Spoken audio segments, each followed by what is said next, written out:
is Kitty Douglas, and I am so excited that we have such a great turnout today.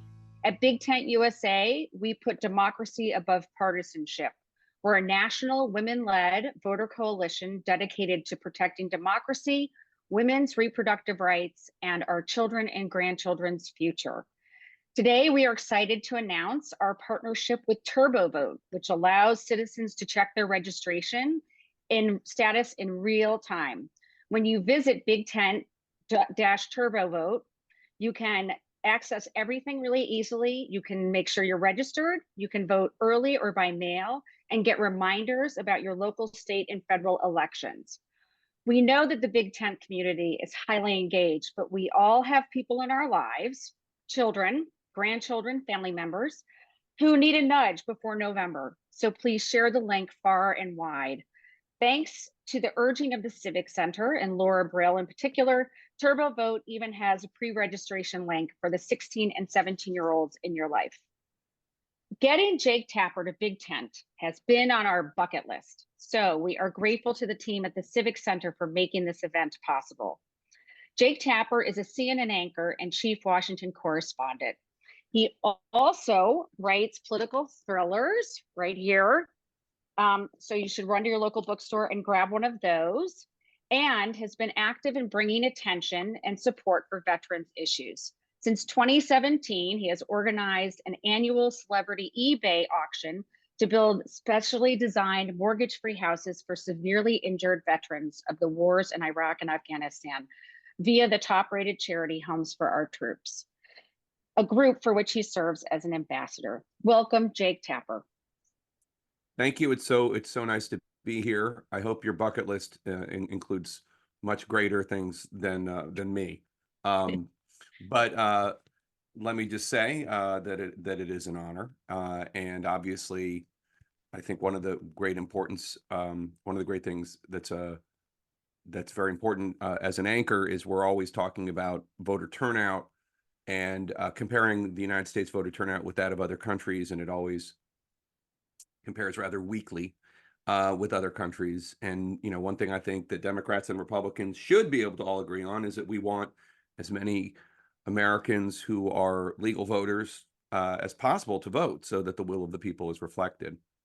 It is now my opportunity to introduce Laura W. Brill. She is the founder and CEO and an attorney and former law clerk to Ruth Bader Ginsburg, the legendary RBG. She's also a mom, the mother of two young adults, an award-winning advocate with more than 2 decades of experience working on complex legal issues, advocating for the LGBTQ community and for equal voting rights. And she obviously launched the Civics Center in 2018 to stop the suppression of youth vote and to tackle the decades-old problem of low youth turnout. And let me just also say, with Lisa Cohen here on the call, Lisa, the first time I voted for president, just how the year worked out, it was 1988. So I was in college. I know we're going to focus a lot on high school students today, but I was in college, and I was actually with your husband, and I was voting absentee because he and I were on an overseas program. So there was my ballot, and there was George H.W. Bush. He was just George Bush back then because we didn't have to differentiate him from any other George Bushes. George Bush versus Michael Dukakis, and I do have it's a very evocative memory for me. The first time I ever voted for president. And one other thing before I turn it over to Laura Brill is that, you know, this is election season, primary season. Tonight I'll be covering again from 8 to 11 the Michigan primary. Big suspense. We have no idea who's going to win. And I'm being sarcastic. We know who's going to win. Anyway, but one of the things that is exciting is when we have people in the precincts, and it is very sweet. Legitimately, I have now heard at least 3 different times, ranging from Iowa to New Hampshire to South Carolina, of first-time voters, and the people in the precinct get really excited, and they often have traditions. One precinct has a bell that they ring, and it's an exciting thing. It's part of being an American. It's part of participating in the democratic process. So everybody here is committed to having more of those bells ringing across the country as we go forward. And now over to you, Laura Brill. Thank you so much, Jake, and thank you to Kitty and to everybody at BigTent USA. It's really great to be here with all of you.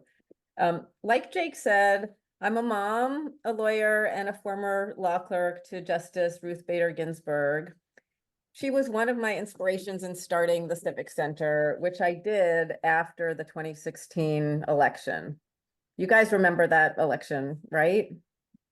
My kids were in their teens, and like many others, they were worried about the outcome and what it would mean for our family, for our community, and for our country. And I got curious at that time about why more young people hadn't turned out in that very important election. And that's when I landed on 4 words that I've been repeating basically nonstop ever since. And those words are high school voter registration. And here I'm going to share my screen and give you a few points about what you need to know.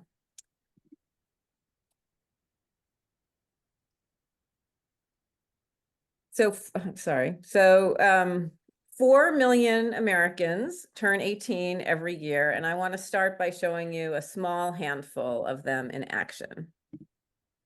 As a young person, I think it's important to vote because it really impacts our future, especially like, I don't know, in this day and age with so many changes. It is great for you to listen to the debates that are out there, to listen to the different parties, and pay attention to the propositions and the laws that are out there, and that's up to vote it on. This is your world. This is your country. This is your space. So you need to use your voice as much as possible. I decided to host this event because before, a few months ago, I didn't even know what voter registration was. And once I heard about it, I really wanted to make a difference in younger generations. And I feel like this was my opportunity to start something and make an impact at my school. So you get to change policies that are often made by people of older generations. They won't really know like the effects of like the choices they made. This is a perfect opportunity for students to be able to contribute, to be able to learn and like vote in the future. I think it's very patriotic to register to vote, and I think that every American citizen should vote. In general, both sides are kind of like divided by like social issues right now, rather than like, I think like the class like divide is kind of more of an important thing right now. Thank you so much for your input. You have to use your voice to change those things that you feel are affecting our country as a whole. Aren't they great? The Civic Center's mission is to make voter registration part of every high school in America. We train students and educators to hold voter registration drives at their schools, so all eligible students will be ready to use their voices at the ballot box this year and for the rest of their lives. After the midterms, you may have seen a lot of reporting about this number, 23%. And you may have been discouraged because that was reported as the turnout for young people in the midterm elections. But what you need to know about that 23% is it represents turnout among all young citizens, 18 to 29, whether they're registered to vote or not. And I'm here to tell you that the 23% doesn't tell the whole story. The number I care about and that I want you all to care about is 86%. That's the percentage of registered youth ages 18 to 24 who turned out in 2020. Registered youth. 86% of registered youth turned out in 2020. And it wasn't just 2020. In every presidential election, going back to 2004, more than 75% of registered youth turned out. But almost no one knows this basic reality. And what the numbers are telling us is big. They tell us that registration itself is a huge barrier. And when young people know the stakes and they're registered, they turn out at very high rates. When we can get in early and help teens understand the importance of registration and why their votes matter, and when we help them overcome the barriers, we can have a huge impact. Today, though, only 30% of 18-year-olds are registered, and Election Day is just 8 months away. Registration deadlines in many states are even earlier. And so if you've got a list of democracy emergencies, please add high school voter registration to that list. For some context, here's what 18 and 19-year-old registration rates look like compared to older demographics. The gap you see there between the red and the blue lines represents an enormous loss, millions of voters in every election, but it's also an enormous opportunity. And if you're curious about how enormous, here's what the raw numbers show. The yellow represents the margins of victory in the presidential election in Pennsylvania, Arizona, and Michigan. And the teal represents the number of young people in each state who turn 18 between November 2020 and November 2024. Not only do 18-year-olds have the power to make a difference in close elections, they also have the most at stake. There's a vicious cycle, though. When they're not in the voter file, campaigns won't see them and they won't make policies to address their concerns. So like I said at the beginning, 4 million young people turn 18 every year nationally. So that's 16 million since the 2020 election. And they're literally our children. They should be welcomed, not discouraged. So many people at this point think, okay, but high schools, that won't do anything because young people can't register until they're 18. It's not true. 50% of US teens live in states, these periwinkle states, that allow pre-registration starting at age 16. And another 20% live in the yellow states where they can pre-register around age 17. And even in the more restrictive green states, most students are old enough to register before they graduate from high school. What that means is that everywhere across the country, there's a real opportunity to use high school as the time to organize and get teens registered. And about 40% do not go on to college.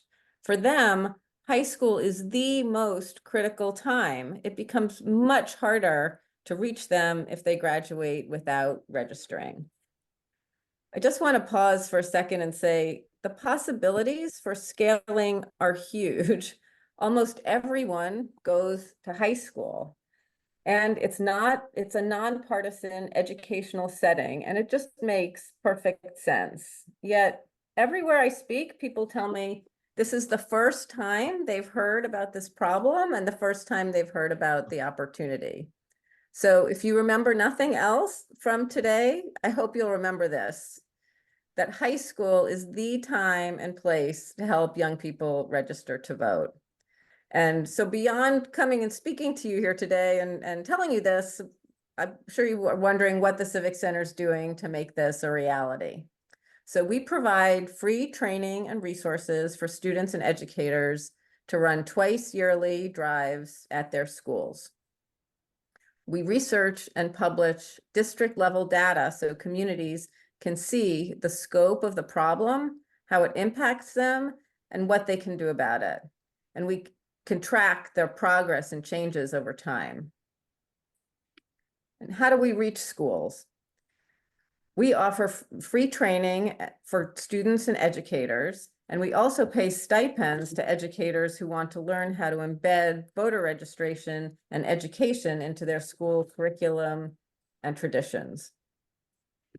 We run national initiatives twice per year to promote the concept of embedding voter registration in high schools and to marry the school year to the election cycle. High school voter registration week is in the fall and cap gown and ballot is in the spring.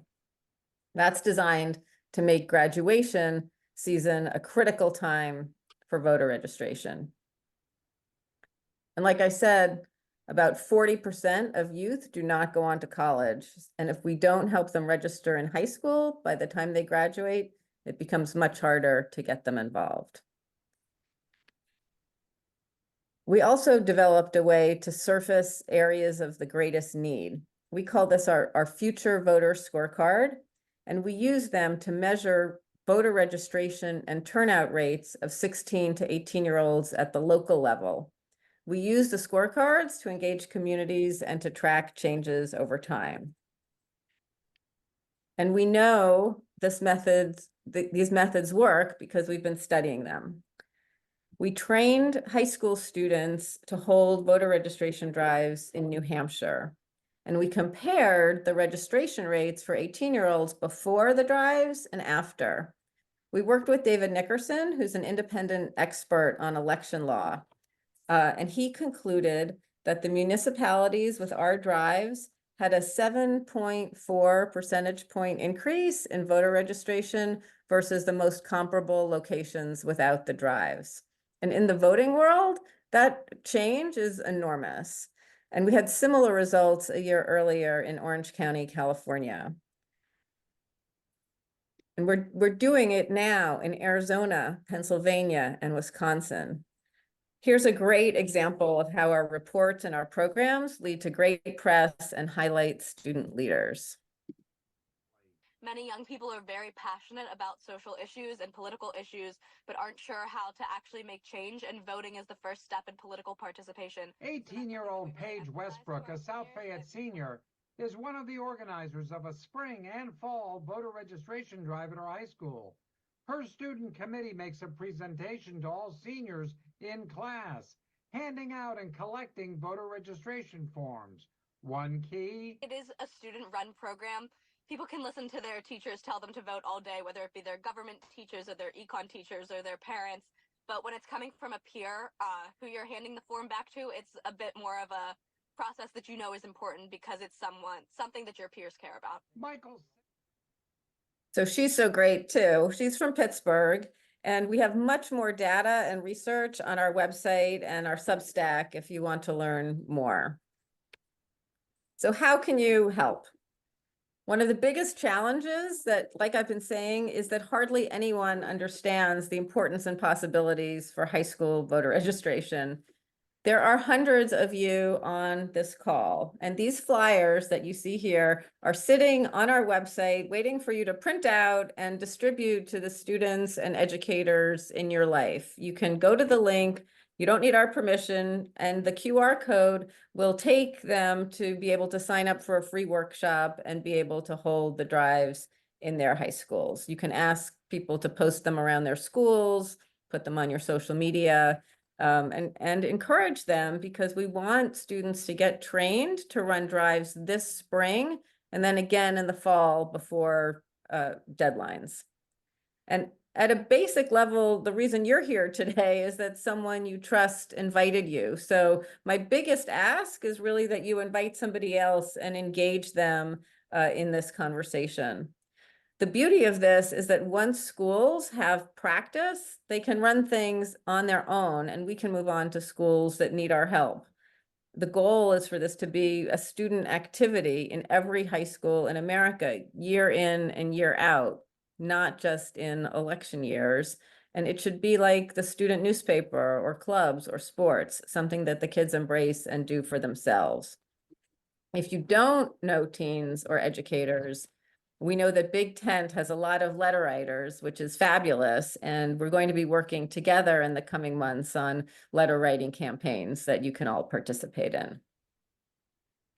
And then finally, everything you've heard about today is only possible because of donations. Our work is nonpartisan, and we're part of a 501c3 organization.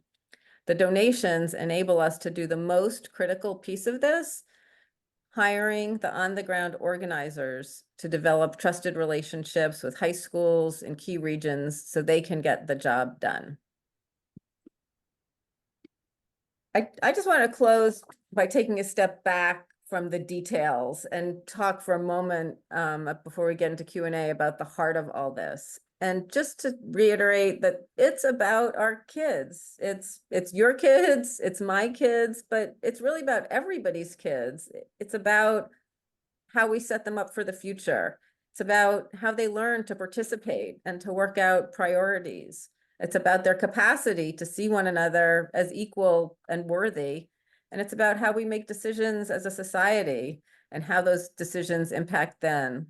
So, Justice Ginsburg, who I mentioned at the beginning, was one of the greatest mentors of my life. And she used to ask, what's the difference between a bookkeeper in the fashion district and a Supreme Court justice?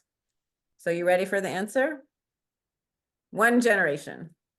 So for her, that was more than a punchline. That was the reality of her family. And if we want to help the next generation realize their full potential, and we want them to see themselves as part of solving the big problems of our country and our world, then we have a lot of work to do. And the wonderful thing is that it's work we can do together. So thank you so much. And let's keep the conversation going. So I think that's my cue to keep the conversation going with questions being asked. I will note that today is the day of the Michigan primary, and even though it does seem a foregone conclusion that President Biden and former President Trump will win those primaries, there are things going on the ballot, on the presidential ballot, that are of importance. Nikki Haley continues to make the argument that 40% of the vote in South Carolina, which she won, is not nothing. And she's right about that. It's not. She says she's an accountant, and she knows 40% is not 50%, but she also knows it's not small. And that's true. That is a sizable part of the Republican Party continuing to express dissatisfaction with the idea of Donald Trump as their nominee. And on the Democratic ballot, there is a big move by the Arab American community in Michigan, which is sizable, to have Democrats, instead of voting for President Biden, to vote for uncommitted. And they are doing that as a way of flexing muscle. We'll see how much muscle they have at the end of the day, I suppose. Flexing muscle because they are articulating their desire for President Biden to put more restraints on Netanyahu and Israel and to push for a ceasefire in Gaza. And I bring this up not because of my support or opposition for that, but just as a news anchor to note that that is people exercising their vote to register their opinion on something. And look, if it turns out that a sizable percentage of Democrats in Michigan today vote uncommitted, that is a demonstration to President Biden, hey, look, we're here. You need us in November, and you can't ignore us. Now, if it turns out to be not a sizable number, that's a separate issue. But my point is, this is a way for people to express their opinions in ways that actually manifest change, potentially. So with that said, because the reason I really brought it up is because probably a lot of you, if your teachers, have students talking about ceasefires, because that's what it looks like a lot of kids are talking about these days. So let us talk, Laura, with you about the question that I think a lot of people would ask, which is, what about Taylor Swift? Why can't Taylor Swift solve this problem? She registered, I think, 30 or 40,000 people in Tennessee for the 2018 Senate race. It wasn't enough to defeat Marsha Blackburn, but it wasn't nothing, and she's even more powerful now. So I hope Taylor Swift will do a lot of tweeting. This would be a very good thing for the country. But I'm not Taylor Swift. No one on this call, I think, is Taylor Swift. You're not Taylor Swift. And ultimately, the reason people came to this call today, I believe, is because somebody they trust and they care about invited them. And that's the critical thing that isn't happening for students. And they're not seeing it as part of their daily lives, as something that matters within their community, within their friend group. And so we need to have more than, one shot, one celebrity orientation to this. It's got to be the kids making it, making it their own. And you know, the way your description, which is, you know, so interesting of people in Michigan, even though some people might say there's little choice on the ballot, deciding that there's a way that they want to express themselves through voting, and voting's not, you know, voting's a yes, no, this person's better than that person. It's not like the perfect medium of expression, but of course it's an important one. And that's so much of that message, you know, isn't getting through, but when more likely to get through when we help the teens register. I think that a sizable vote of uncommitted in Michigan would have a much more powerful impact on the debate in the White House than would stopping traffic for an hour in downtown Detroit, just as a political analyst. Motivation is an important issue that a lot of people are bringing up on the meeting chat here. Ellen Isaac says it's important to deal with both sides of the equation, registration and motivation. How does the Civics Center work on the latter? Yeah, so that's such a great, thank you for that opportunity. So motivation, once kids are motivated and see this as part of their experience, the registration and the filling out the form is not ultimately that complicated. There are ID issues and getting the right information to fill out the form, but the motivation is so much the crux of it. And the way we deal with that is by helping young people articulate for themselves what they care about. So some of our programs they all involve training students in the nuts and bolts of how to run a drive. But in our longer programs, we're also able to help them connect to the issues that they care about and see how public issues impact their lives. And we work with them on developing what we call, and others in the field call, public narrative skills, and telling a story about what their lives are and how they're shaped by public issues. And for many of them, no one has ever asked them these kinds of questions before. And it can help them write their college essays, but it can also help them overcome the feeling that they don't have enough information and they don't have enough confidence. And what if they're doing a voter registration drive and someone comes up to them and says, like, why do you care? So this gives them the ability for themselves to realize, oh, this is why I care. And it has been, for many of them, just a really transformative process to be able to, you know, to go through that. And with civics education under so much pressure in schools and many kids, you know, not getting any or hardly any, or civics education that's broader and more involves more critical thinking than, you know, memorizing the citizenship test, it's filling a critical gap. Let's talk about, this is from Kitty Douglas. Can you talk about some of the efforts of certain states to disenfranchise young voters? Yes, we do see, it's interesting. We see both efforts to enfranchise and to disenfranchise. So on the positive side, just in 2023, Michigan, Minnesota, and Illinois all passed laws allowing young people to pre-register to vote at age 16. So this availability of youth registration is a growing opportunity. And just yesterday, the Department of Education in the Biden administration put out guidance to promote schools in helping students register and pre-register to vote. It has guidance for colleges, and it has guidance even for high schools and on how to implement pre-registration. So I just want to point out, it's, you know, it's really important to not be blind to the disenfranchisement efforts, but also to really focus on what, you know, what is possible. On the disenfranchisement side, I mean, we see voter ID laws have a disproportionate impact on students, and some states want to take away student IDs as an opportunity to register. Some places have redistricting, where they actually carve up a university, so the students are in two different locations. A lot of these, Ohio, they used to allow students to register to vote in primaries at age 17 if they'd be 18 by the general election, and that has been eliminated.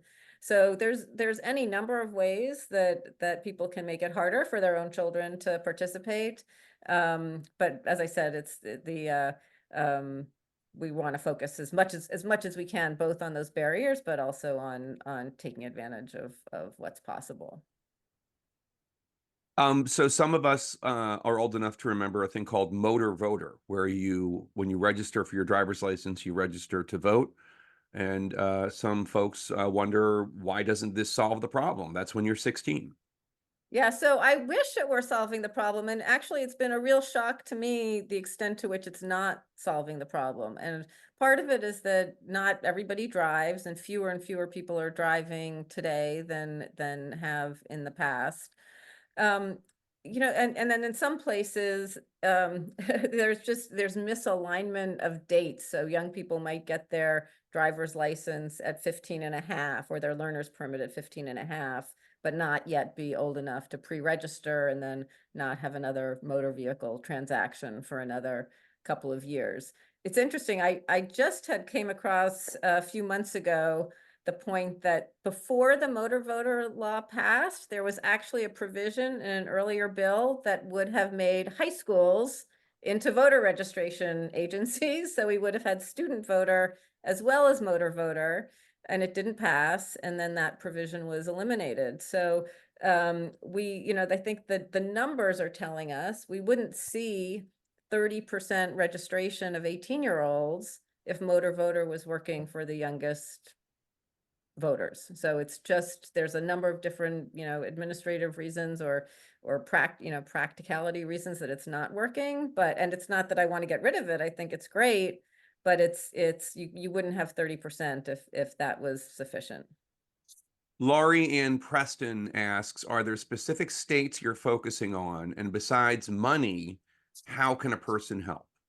Great. So yes, we focus, there's a group called Circle at Tufts that does a lot of research on also on young people, and they have identified certain states under what they call a youth electoral significance index. And it's a nonpartisan way to figure out, based on population and close elections, where young people's voices can have the most impact. And so those include many states in the Southwest and in the Midwest, and that's basically where we're focusing. So in the Southwest, we're also in Los Angeles, and so I don't believe in telling people in Arizona to do something I'm not doing at home. So we focus on Southern California and Arizona, primarily in the Southwest, and then in the Midwest we focus on Michigan, Wisconsin, Ohio, and we put Pennsylvania in with that. We've also done a lot of work in New Hampshire and in New York. Speaking of Pennsylvania, there was a kid a few years behind me in high school in Pennsylvania who's now the governor, Josh Shapiro. Do you know whether there are organizations working directly with school district leaders to embed training in their schools? Asks Lisa Zeig. How would we connect up with those organizations? Yeah, so that's one of the things that we do. Our goal is to have not a huge staff, but critical staff in these locations to work with students, educators, school district officials to provide for training. School district officials can pass policies for their schools to require voter registration, and can provide professional development opportunities so that the educators know how to do it, and calendaring events where it's going to be happening. So if you're in touch with school district level officials, send them to us. We actually have on our website model email templates. I think maybe somebody can put in the chat what the link is to get to them, but it's just a little pre-written text about how to make an introduction so that we can start those conversations. Somebody asked if you were involved with a blue organization, Act Blue or something like that. I lost, but talk about that if you could, because everything you have said has been on this call has been assiduously nonpartisan, which is why I'm here. I wouldn't be here if not. And I'm wondering about that and your ability, willingness, or reluctance to partner with a partisan organization. Yeah, we're nonpartisan, and so we don't partner with candidates or campaigns. There are different groups who support us all over the country, and so we take support from people wherever they're coming from. There is a group called the Voter Engagement Network that is a nonpartisan group that also has a separate partisan arm that has blue in the name, but we work with the nonpartisan volunteers in that group. People are also asking, this is not to you, but for others, our hosts, if this chat thread and also this video conference can be made available later. And I am assuming both can be for everybody.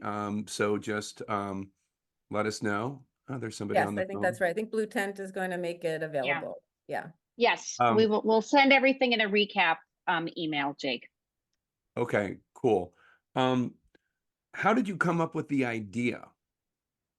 Yeah, so it was after the 2016 election, and I was becoming very concerned about the challenges to our democracy, all of the overt racism and the public bullying and the attacks on the independence of the federal judiciary, which was rising as a theme in national politics. And I felt I needed to do something very meaningful to make sure that I was doing whatever I could to make our democracy stronger. And my kids were teenagers at the time, and I picked up a copy. This is funny. I picked up a copy of the California election code because I thought maybe there's a clue in there about why young people hadn't turned out. And everywhere I was Googling it, and I saw all these articles that said young people are apathetic and self-centered. And I thought, well, my kids aren't apathetic and self-centered, and their friends aren't, and they're not more apathetic and self-centered than a lot of older people I know.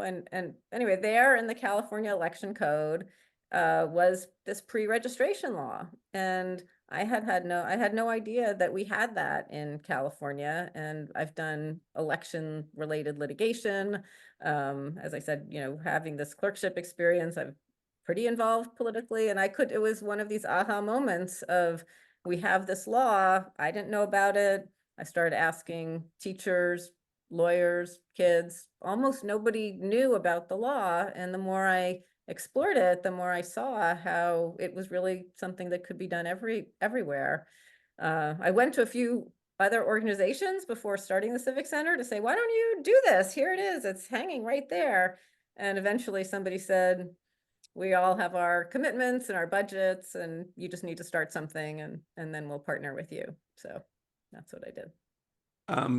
Deborah Margulies asks, as a nonpartisan organization, how do you handle the perception that youth will automatically vote blue, and that alone discourages some teens from registering? I should note that according to recent polls, President Biden is barely ahead when it comes to young voters. I don't know if that's 18-year-olds or 18 to 29-year-old voters, but according to some polls, it's not really overwhelmingly blue at all. But that said, over to you. Yeah, here's the reality is that for high school students, the overwhelming theme in youth registration actually is no party preference. We see that all over the country, young people, because neither party is really talking to them, and so they don't really know yet, many of them.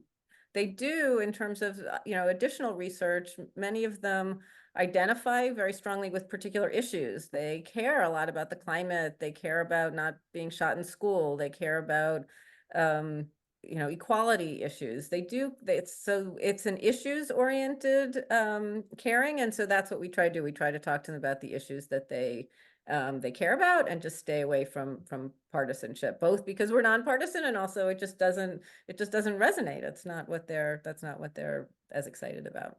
Yeah, just as an observer, I will say that it never ceases to astound me how much more money is invested in issues having to do with people who are seniors, as opposed to people who are children, much less 18.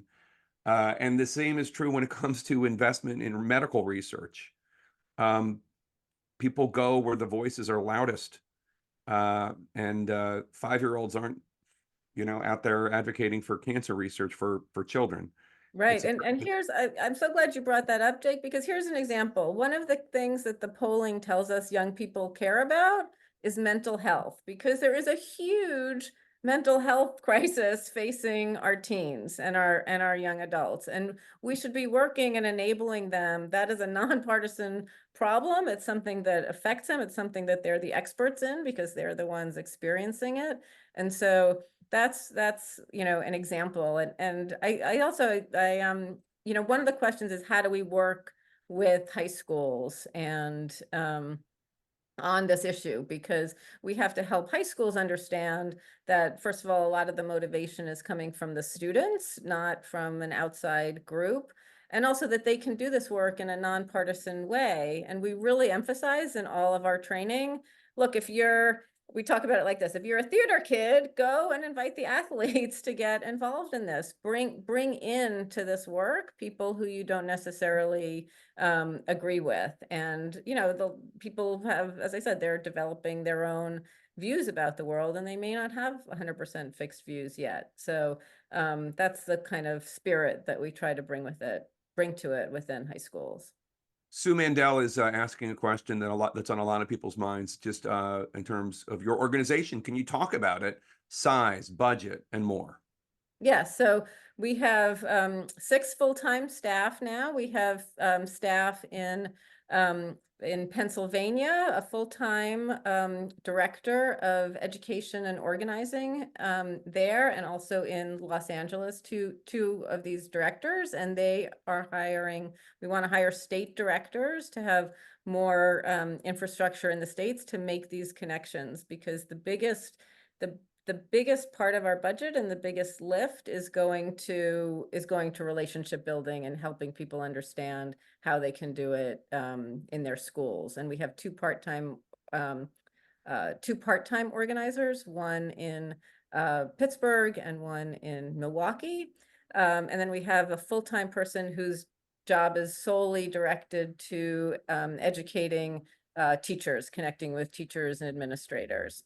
The other aspect of our organization is really focused on data and really focused on creating. When you go to our website, we have a resources page that lists all of our research, and we've been publishing reports on the laws in different states and on the data and how school districts vary in terms of their registration rates. And I'll just get into a little bit of the details. I mean, we looked at Pennsylvania and Ohio recently, and Pennsylvania, about 26% of 18-year-olds are registered to vote. In Ohio, I think because they have had multiple important elections going on, it's as high as 31%, which is still very, very low. And then we break this down by county and school district and city. So we're really looking in terms of where funding goes to. It goes to organizers and to building up in these states, and then it's going to go to building up our data program so that we can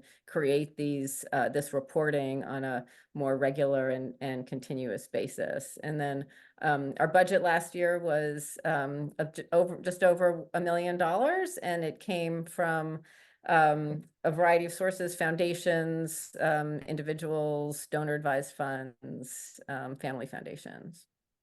I want to ask one last question, and that is one that a lot of people have asked, and it's not your responsibility, but it has to do with something that I'm sure you care about, which is civics education, and the fact that a lot of folk on this message board, when they were in high school or junior high even, probably experienced a lot of civics education in terms of local school boards and local offices and the importance of voting, maybe even some media literacy, who knows, even though the media was pretty much limited to the local newspaper and 3 networks. But what can you tell us about what happened to civics education and where that has gone?